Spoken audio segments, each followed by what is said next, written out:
नंदुरबार जिल्ह्यातील म्हसावत पोलीस ठाणे हद्दीत स्थानिक गुन्हे शाखेनं मोठी कारवाई करत तब्बल 56,44,480 रुपयांचा अवैध दारू साठा आणि वाहतूक करणारे वाहन जप्त केलंय।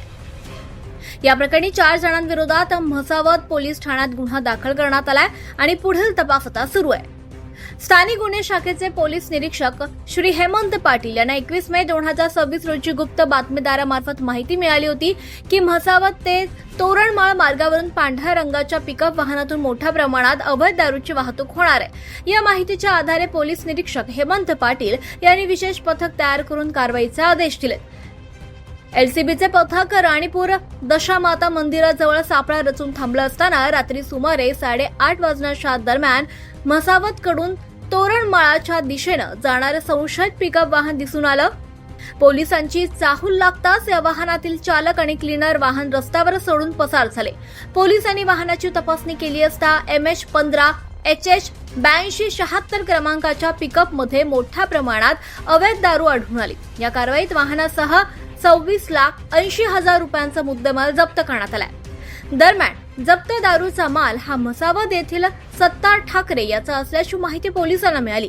त्यानुसार पोलिसांनी सत्तार ठाकरे यांच्या घराजवळील खोलीची तपासणी केली असता तेथे आणखी 29,64,480 रुपयांचा अवैध दारू साठा आढळून आला।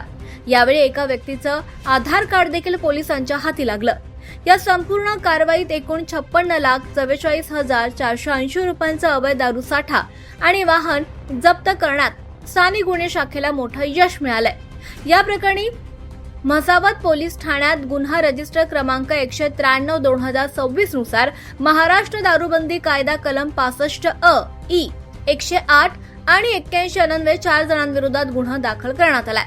ही कारवाई पोलीस निरीक्षक हेमंत पाटील यांच्या मार्गदर्शनाखाली पोलीस उपनिरीक्षक Mukesh Pawar, Vikas Gunjal, police head constable Jitendra Padvi, Dadabhau Wagh, Sajan Wagh, Dnyaneshwar Patil, Mohan Dhamdere, Sunil Yevle, Sachin Vasave, Purushottam Sonar, police शिपाई यशोदीप ओगले आणि राजेंद्र काटके यांच्या पथकानं यशस्वीरित्या पार पाडली आहे।